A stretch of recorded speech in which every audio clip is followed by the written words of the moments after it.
来继续来看这个。 真爱做大的公道的连署数达到标准，环保团体再起用4台货车，甲超过70万份的连署数送到中选会，警方是一路来护送。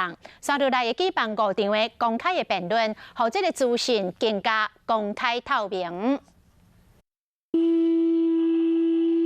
本海雷用大海声音宣告海草大公投进入中选会。3月10号联署结束了后，环保团体无用整理资料，18号下晝7點半找4台貨車，只共鬥3共搬運，就行4個冊，佮請警察護送400多箱聯署書到中選會。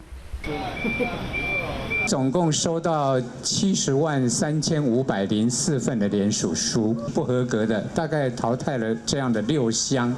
70万份连署书超过本来期待35万份，互环保团体拢真欢喜。不过期待经过真侪工，嘛是有人贴签。存证信函是寄39件，现场填写的部分是寄68。数量无侪，主办单位认为对公投成案影响无大。那成案未来召开5场辩论会，若是顺利8月28就要投票。不过公投的结果，敢真正会当反对中油3接站来遮起？我想最后还是人民在决定了，因为明年就有地方大选，再过几年总统大选也来了。